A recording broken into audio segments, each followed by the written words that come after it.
Hello everyone. आज की इस वीडियो में हम फाइनेंशियल एसेट और फाइनेंशियल एसेट में डेट इन्वेस्टमेंट और इक्विटी इन्वेस्टमेंट के डिफरेंट क्लासिफिकेशन मॉडल्स का क्राइटेरिया डिस्कस करेंगे कि क्या वो क्राइटेरिया, क्या वो कंडीशंस होंगी जिसकी बेसिस पे हम अपनी इक्विटी इन्वेस्टमेंट्स या डेट इन्वेस्टमेंट्स को डिफरेंट क्लासिफिकेशन मॉडल में कैटेगराइज या क्लासिफाई कर रहे होंगे। तो सबसे पहले हम बात करते हैं इक्विटी इन्वेस्टमेंट की। अगर तो हमारा फाइनेंशियल एसेट एक इक्विटी इन्वेस्टमेंट को रिप्रेजेंट करता है, तो इक्विटी इन्वेस्टमेंट के केस में हमारे पास दो क्लासिफिकेशन मॉडल्स थे, या तो fair value through profit and loss या fair value through other comprehensive income. अब इसकी क्लासिफिकेशन के लिए आपने ये देखना है कि अगर आपने किसी कंपनी की इक्विटी में इन्वेस्ट किया, अगर आपने कोई इक्विटी इन्वेस्टमेंट की, तो इस इक्विटी इन्वेस्टमेंट के पीछे आपका ऑब्जेक्टिव क्या था। अगर तो आप किसी कंपनी के शेयर्स बाय करते हो, अगर तो आप किसी कंपनी की इक्विटी बाय करते हो हेल्प फॉर ट्रेडिंग पर्पस के लिए, यानी कि आपने किसी कंपनी के शेयर्स में इन्वेस्टमेंट की, किसी कंपनी के शेयर्स बाय किए ट्रेडिंग पर्पस के लिए कि सस्ते में खरीद कर महंगे में बेच देंगे, या हमें कोई शॉर्ट टर्म में कैपिटल गेन या लॉस वगैरह अराइज हो जाएगा। तो अगर तो आपने किसी कंपनी की इक्विटी शेयर्स में इन्वेस्ट किया, इक्विटी इन्वेस्टमेंट की है और वो ट्रेडिंग पर्पस के लिए है, कैपिटल गेन और लॉस कमाने के लिए है, तो सर इस इक्विटी इन्वेस्टमेंट को हम लाजमी fair value through PNL category में क्लासिफाई कर रहे होंगे। अगर एक इक्विटी इन्वेस्टमेंट इस नियत से की गई है कि वो हेल्प फॉर ट्रेडिंग है, ट्रेडिंग पर्पस के लिए की गई है, तो इस इक्विटी इन्वेस्टमेंट को हम लाजमी fair value through PNL category में क्लासिफाई करेंगे। इसके अलावा अगर आप किसी कंपनी के इक्विटी शेयर्स बाय करते हो, किसी कंपनी की इक्विटी इन्वेस्टमेंट को एक्वायर करते हो इस नियत से कि ये आपकी कोई बिजनेस सिनर्जीज क्रिएट करेगा, आपके लिए कोई स्ट्रेटेजिक इन्वेस्टमेंट है, आपने कोई लॉन्ग टर्म इन्वेस्टमेंट करनी है। फॉर एग्जांपल कि भाई मैं कोई फिनिश गुड्स बना रहा हूं, मेरी कंपनी कोई फिनिश गुड्स बना रही है और मैंने एक ऐसी कंपनी को एक्वायर कर लिया जो कि उन्हीं फिनिश गुड्स का रॉ मटेरियल प्रोड्यूस कर रही है। तो अब यहां पे मैंने इन्वेस्टमेंट एक बिजनेस सिनर्जी के पर्सपेक्टिव से एक स्ट्रेटेजिक इन्वेस्टमेंट की है, एक लॉन्ग टर्म इन्वेस्टमेंट की है।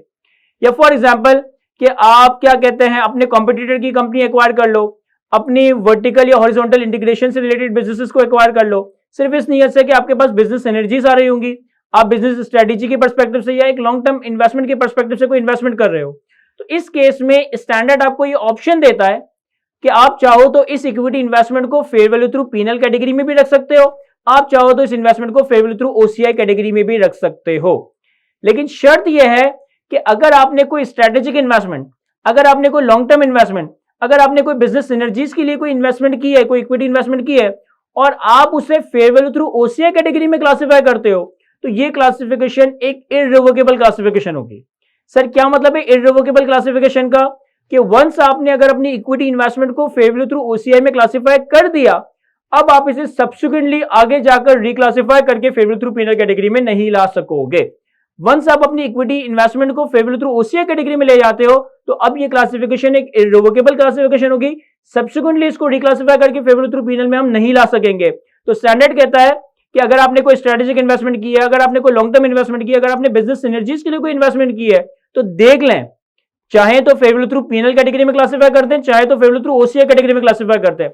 लेकिन अगर आप फेयर वैल्यू थ्रू ओसीआई में से क्लासिफाई करते हैं तो ये एक इररिवोकेबल डेजिग्नेशन होगी। वंस आपने अपनी इक्विटी इन्वेस्टमेंट को ओसीआई कैटेगरी में डेजिग्नेट कर दिया, क्लासिफाई कर दिया, अब आप इस ओसीआई कैटेगरी से बाहर नहीं आ सकेंगे, अब आप इसे आगे जाकर रिक्लासिफाई करके fair value through PNL category में नहीं ला सकेंगे। तो ये तो हमारी डिस्कशन थी इक्विटी इन्वेस्टमेंट की क्लासिफिकेशन के हवाले से। अब हम बात करते हैं डेट इन्वेस्टमेंट की क्लासिफिकेशन के हवाले से। सर डेट इन्वेस्टमेंट के केस में हमारे पास तीन क्लासिफिकेशन मॉडल्स है। नंबर वन अमोर्टाइज कॉस्ट,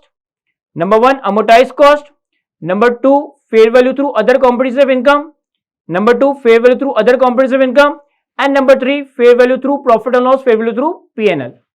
अब डेट इन्वेस्टमेंट की क्लासिफिकेशन के केस में आपने दो टेस्ट करना है और दो टेस्ट के आंसर्स की बेसिस पे या तो अमोर्टाइज कॉस्ट या फेयर वैल्यू थ्रू ओसीआई या फेयर वैल्यू थ्रू पीएनएल में क्लासिफिकेशन हो रही होगी। पहला टेस्ट है कॉन्ट्रेक्चुअल कैश फ्लोज का टेस्ट और दूसरा टेस्ट है बिजनेस मॉडल ऑब्जेक्टिव का टेस्ट।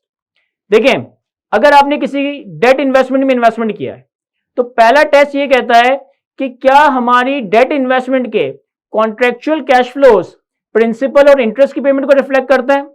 जो हमने डेट इन्वेस्टमेंट की है उस इन्वेस्टमेंट पे जो हमें इनफ्लोज आएंगे, क्या वो कॉन्ट्रेक्चुअल इनफ्लोज, क्या वो कॉन्ट्रेक्चुअल कैश फ्लोज सिर्फ और सिर्फ प्रिंसिपल और इंटरेस्ट की पेमेंट्स ही होंगे, कोई तीसरी पेमेंट्स तो नहीं होंगे। Are our contractual cash flows represent solely payment of principal and interest. अगर तो हमारी डेट इन्वेस्टमेंट के कॉन्ट्रेक्चुअल कैश फ्लोज सिर्फ और सिर्फ प्रिंसिपल और इंटरेस्ट की पेमेंट को रिप्रेजेंट करते हैं। अब आप आओगे टेस्ट 2 पे। टेस्ट 2 में आपने ये देखना है कि आपका बिजनेस मॉडल ऑब्जेक्टिव क्या था, यानी कि इस डेट इन्वेस्टमेंट को करने के पीछे आपकी नियत क्या थी, आपके बिजनेस ऑब्जेक्टिव क्या था।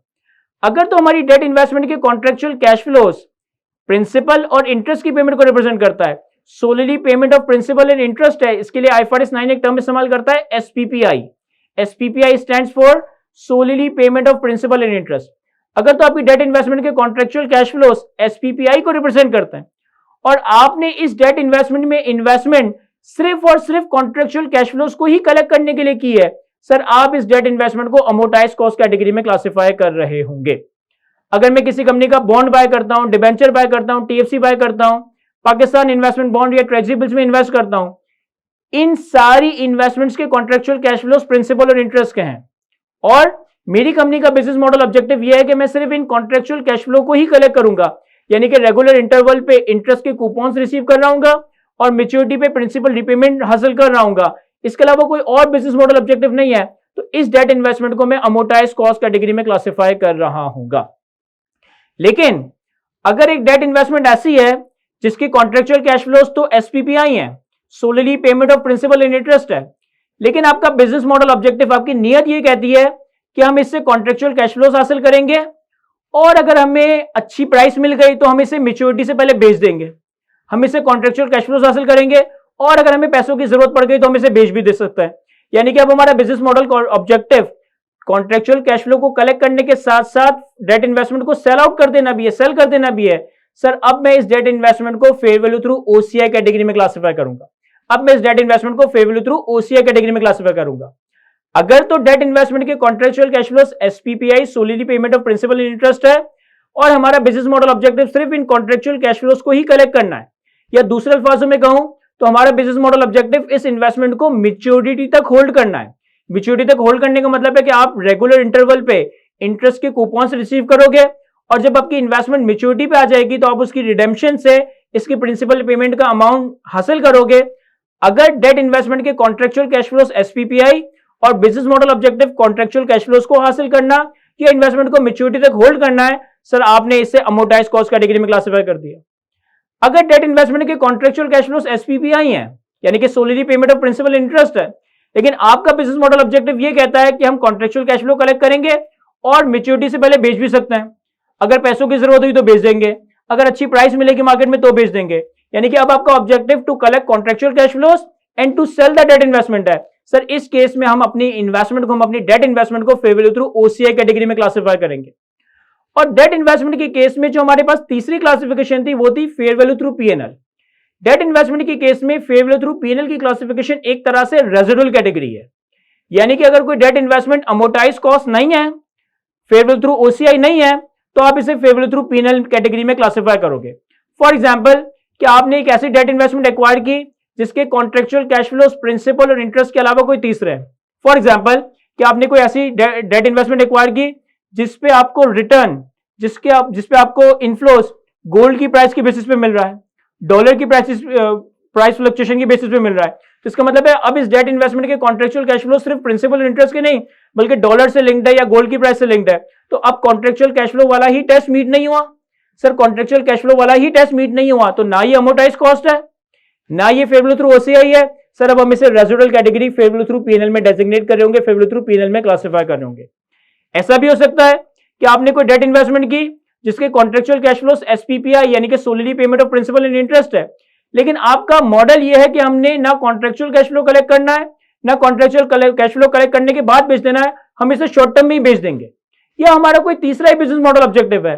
सर अब इस डेट इन्वेस्टमेंट को भी हम fair value through P&L category में क्लासिफाई कर रहे होंगे। तो आपने डेट इन्वेस्टमेंट की क्लासिफिकेशन के लिए दो टेस्ट करने हैं। पहला टेस्ट है कॉन्ट्रेक्चुअल कैश फ्लो का टेस्ट, दूसरा टेस्ट है बिजनेस मॉडल ऑब्जेक्टिव का टेस्ट। अगर कॉन्ट्रेक्चुअल कैश फ्लो का टेस्ट ये कहता है कि solely payment of principal and interest हमारे कॉन्ट्रेक्चुअल कैश फ्लोज हैं, तो फिर आप दूसरे टेस्ट पे आओगे। अगर दूसरा टेस्ट ये कहता है कि हमारा बिजनेस मॉडल ऑब्जेक्टिव सिर्फ कॉन्ट्रेक्चुअल कैश फ्लो को कलेक्ट करना है, सर हम इसे अमोर्टाइज कॉस्ट में क्लासिफाई करेंगे। अगर हमारा बिजनेस मॉडल ऑब्जेक्टिव ये कहता है कि कॉन्ट्रेक्चुअल कैश फ्लो को कलेक्ट करने के साथ साथ इसको बेच भी सकते हैं, हम इसे फेयर वैल्यू थ्रू OCI में डेजिग्नेट करेंगे।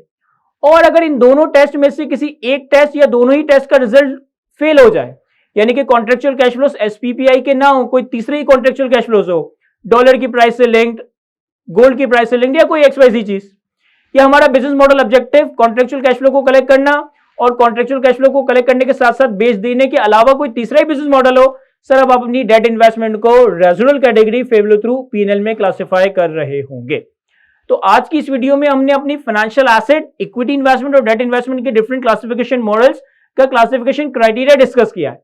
आने वाली वीडियोस में हम इन्हीं डिफरेंट क्लासिफिकेशन मॉडल्स में इन्वेस्टमेंट्स को किस तरह से इनिशियली रिकॉर्ड किया जाएगा, किस तरह से सब्सिक्वेंटली मेजर किया जाएगा, ये सारी बातें डिस्कस कर रहे होंगे। आई होप कि आज की सारी बातें मैं आपको अच्छे से एक्सप्लेन कर सका हूं। आज की वीडियो को यहीं तक रखते हैं। Thank you.